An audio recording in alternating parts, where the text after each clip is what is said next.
Meraba anao ndray androany amin'ny 4 ny volana jolay 2024 ny fandaharantsika androany dia mizarazara ireo zavatra rehetra izay hitantsika tao amin'ny tambazotra Facebook omaly 7/24 ny lohateny etontsika miaraka aminao androany dia hoe ho Foana ny Alahelonao Satria Andriamanitra no miaraka aminao. Zarazaraiko aminao izy ity satria nahafinaritra nahako no nijery nahita anazy omaly izay hitako tao amin'ny tambazotra HAREM-PAHASOAVANA. Hoy izy hoe ho Foana ny Alahelonareo satria Andriamanitra no miaraka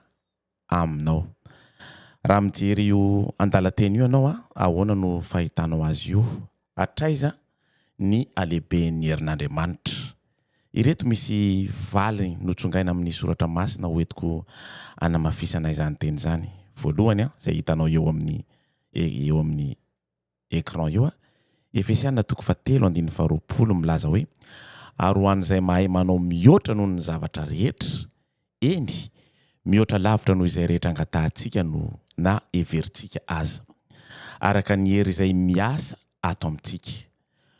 Ho azy aneny voninahitra ao amin'ny fiangonana sy ao amin'ny Kristy Jesosy hatramin'ny taranaka farany indrindra mandrakizay. Faharoa manaraka izany dia ao amin'ny Filipianina 4:7 milaza hoe Fa Andriamanitro ahatateraka izay rehetra tokony ho anareo araka ny hareny amin'ny voninahitra ao amin'ny Kristy Jesosy. Averiko indray aoka ho Foana ny Alahelonao satria Andriamanitra no miaraka aminao. Tsy ho irery velively ianao naiza ho alehanao. Midera ary mahaiza makasitraka izay rehetra atolotra Andriamanitra ho antsika isika na ianao ihany koa. Tsy hanao vavaka satria ny fandarana rehetrarehetra manaraka eo na ao amin'ny sekoly minitra 10 minitra sekoly sabata na ny tsy maintsy miova amin'ny fiainanao dia misy vavaka ary faranana ihany koa ao anatin'ny vavaka izay iarahantsika amin'ny Jason.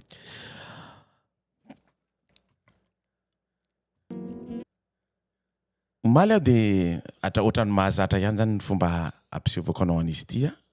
mandeha ao amin'ny Facebook, YouTube sy ny karazany ireny. Omaly aho dia nahita zavatra nafinaritra izay hitan'ny masoko nafinaritra tokoa, nahita an'ity hoe akondro tsy masaka izay noraisiko tao amin'ny 10 minitra sekoly sabata. 10 minitra sekoly sabata izay milaza hoe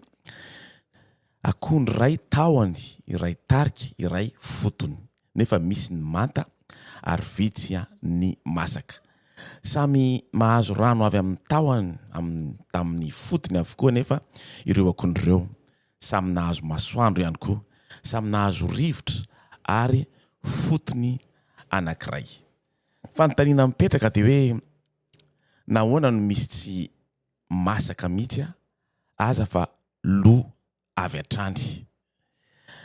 fanontaniana manaraka ihany koa dia manao hoe nahoana no misy ny tsy ho masaka mihitsy ny aza fa lo avy hatrany sary azo hitarafana ozy ny valiteny nanaovany anazy hoe sary azo hitarafana ny fitombona ara-pinoana eny anivon'ny fiangonana io tranga io na koa eo anivon'ny fianakaviana na vondrona anankiray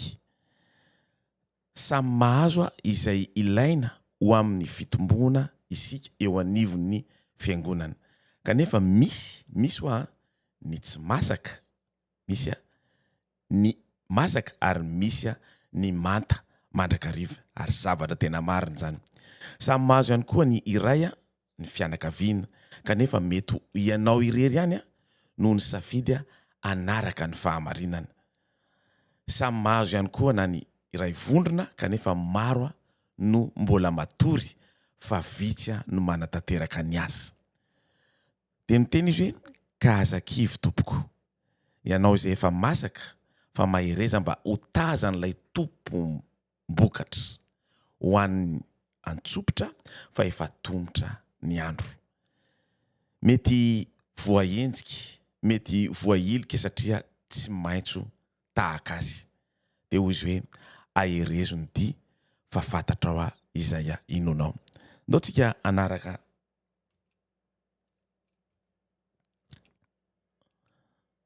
misy anankiray ihany koa nahafinaritra anako fa diniko ny teny anareo zay mandeha eto amin'ny écran eto diniko nanoratra azy hoe aza mba mandinika ny baiboly na oviana raha tsy mivavaka alohan'ny anokafana azy dia tokony angataka ny fanazavan'ny fanahy masina ary dia ho azo zay rehetra voalaza ny baiboly raha mandinika ny soratra masina isika dia tokony angataka ny fanazavan'ny fanahy masin'Andriamanitra mba azahoantsika mahita sy makasitraka ny arena ao amin'ny tenin'Andriamanitra tao amin'ny fandaliana finoana no nahitako an'izany zavatra zany ary mbola niteny ihany koa izy hoe zava-misy ianan'ny vahoaka an'Andriamanitra ankehitriny saika ireo rehetra milaza ho mpino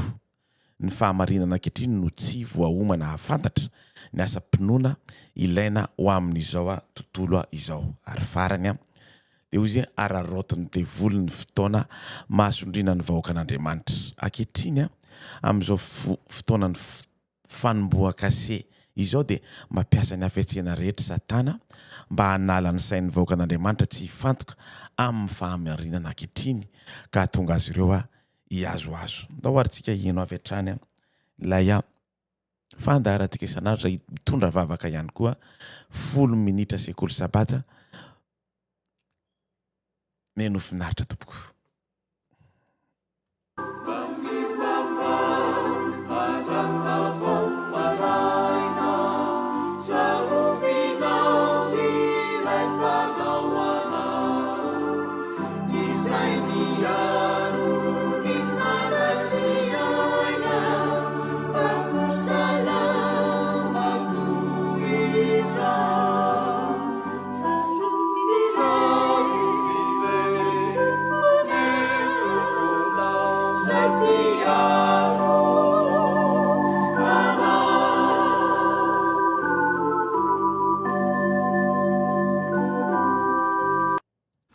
Fahalomeram-batsika rehefa-indray tratry ity larobia maraina fa 13 ny volana jolay ity soan'Andriamanitra isika fa mbola meny an'izao fotoana izao indray afahantsika mandray ny teniny alohan'ny derantsika namofonainan'io dia hivavaka isika Tompo Andriamanitra eo mbola misaotra anao zahay ny amin'ny tombonandro izay menao anay n'io saotra ihany koa mamoa anay ny mba handraisanay ny fahamarinana avy aminao ka irezo izahay ary voky zava-tsoatra any engavy anao manginisatsokatrano izay miaino izao fandarana izao ihany koa minaran'i Jesosy amen Raha teny mofinainantsika androany dia manao hoe fitiavana firaisapo ary fahalemem-panahy nalaina amin'ny Kolosiana 3:7 manao hoe Ary na inona ataonareo na amin'ny teny na amin'ny asa dia ataovy amin'ny anaran'i Jesosy Tompo izany rehetra izany, ka misaora n'Andriamanitra iray amin'ny alalany. Amen. Andraikitra lehibe no mianja an'ireo natao batisa tamin'ny anaran'ny Ray sy ny Zanaka ary ny Fanahy Masina. Miezaha mahatakatra ny hevitra ilay teny hoe fa efa maty ianareo ary ny fiainanareo miara-miafina amin'ny Kristy.